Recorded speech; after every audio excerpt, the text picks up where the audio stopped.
My name is Tex Harris. I am a 36-year battle-scarred veteran of the American Foreign Service. The tale I want to tell today is about my time in Argentina during the Dirty War in the mid-70s. Background. All tales in Argentina begin with Juan Perón. Perón came back to Argentina and was elected president after 18 years of exile in 1973. He was a very sick man, and he appointed his wife, not Evita, not the famous one we know. That was his first wife. She died. This was Isabelita, who was a lady he met in a dance hall in Panama. And after Perón died, she became the president and was incapable totally of governing, and the economy tanked, and two, not one, but two major terrorist groups began operating in Argentina, killing military and police, robbing banks, creating all kinds of havoc in both the countryside and in the cities. The Argentine public expected, and the military acted, to take over the government in a coup in March of 1976, and everyone welcomed that. The Argentine military, during their preparation for the coup, decided that they would develop a plan to stop the terrorist activity in Argentina based on what the French had done in Algeria and in Vietnam, two very tough places. The plan was to kidnap suspected terrorists, torture them brutally, get the names from them of all their contacts and fellow travelers and fellow terrorists, then go out and get those guys and then kill everybody. And that's what they did.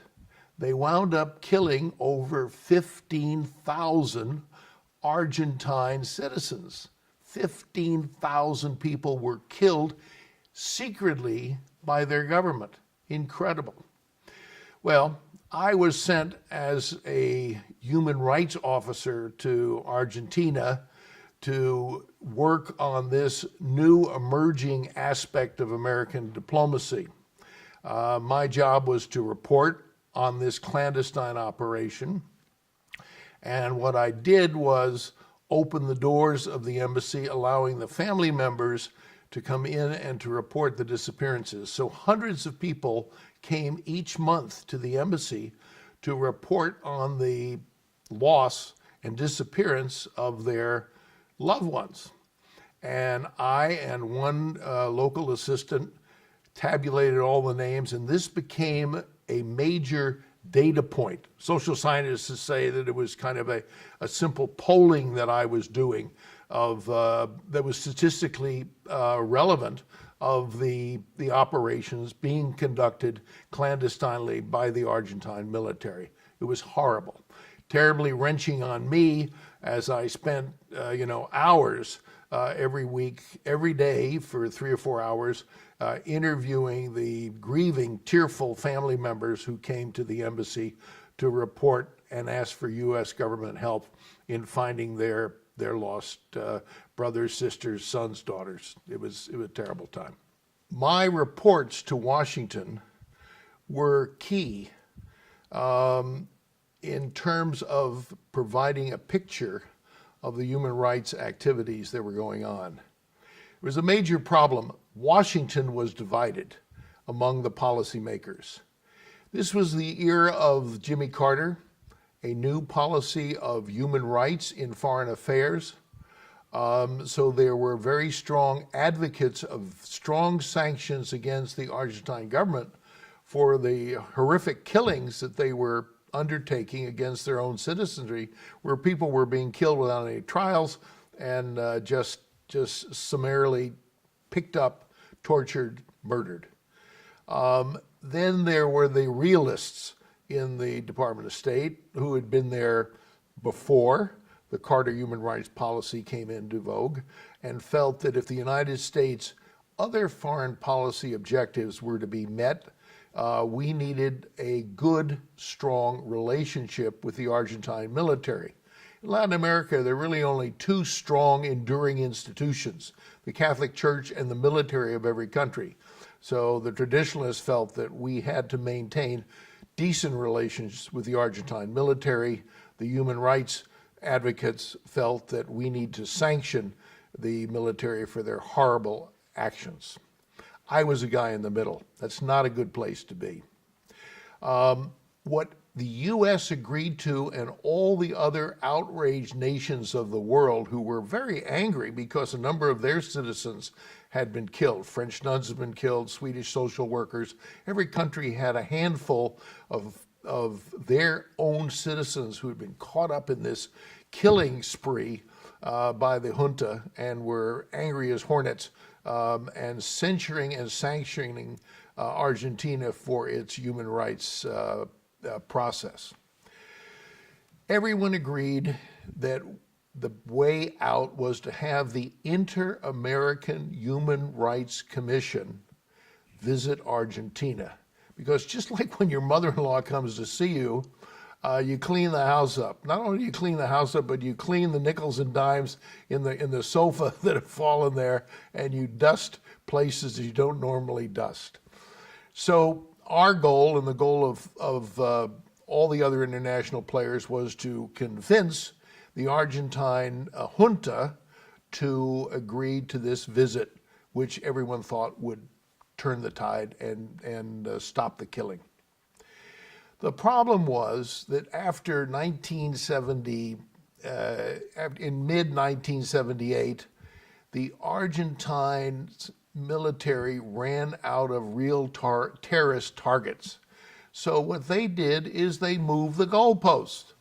They decided what they really needed to do was, in order to defeat the cancer of terrorism in Argentina, they needed not only to kill all the terrorists, but they needed to eradicate the soft surround tissue which enabled the terrorists to operate.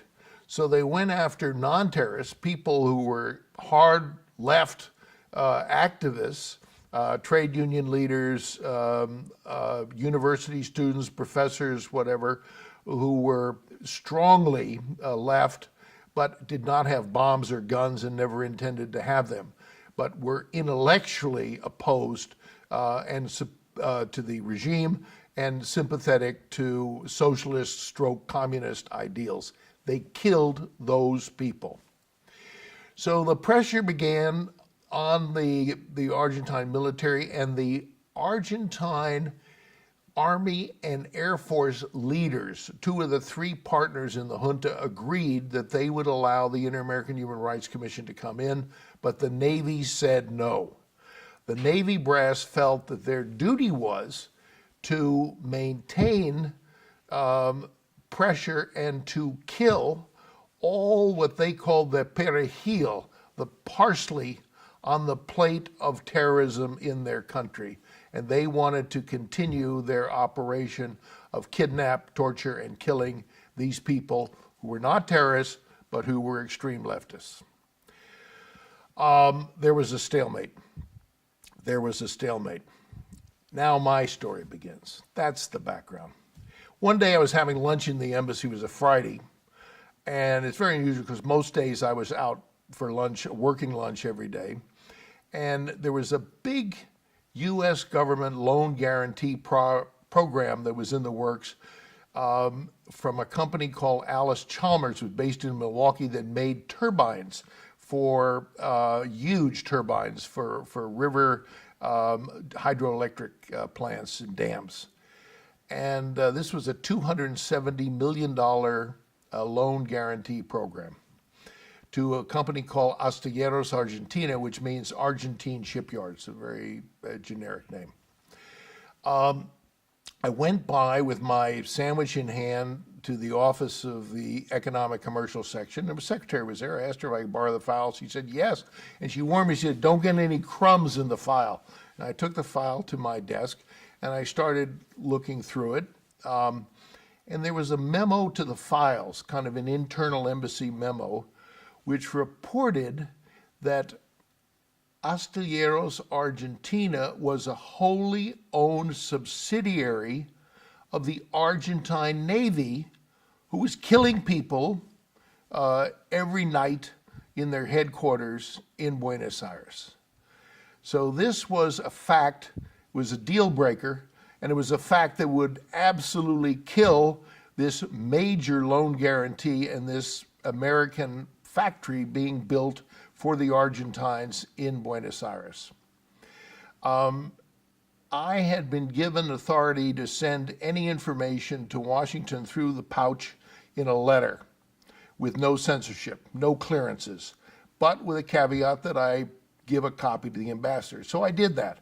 I took a copy of this file, I sent it to Washington, and I wrote a note about how terrible the Navy was, and I put them in the classified pouch, which went out once a week on Friday, and was sitting in my office about 4:45, and my boss comes in, and he gives me a long, long lecture, about 15, 20 minutes, about how I, as a lower middle grade officer, had to respect the wisdom and the judgment of those officers who were above me.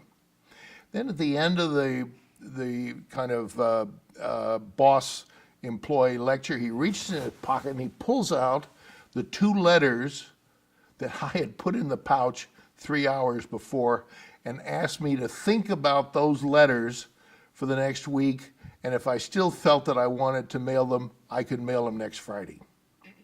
Well, I was pissed, and I went immediately down to the pouch office, and the pouch supervisor there was very reluctant to open the pouches. The pouches were big bags, and they had all kinds of wax seals on them, and there was a ton of paperwork, bureaucratic paperwork that had to be done. But I convinced him this was terribly important, and these letters had to go to Washington. So he cut the pouch open, put the letters in, and sent them off.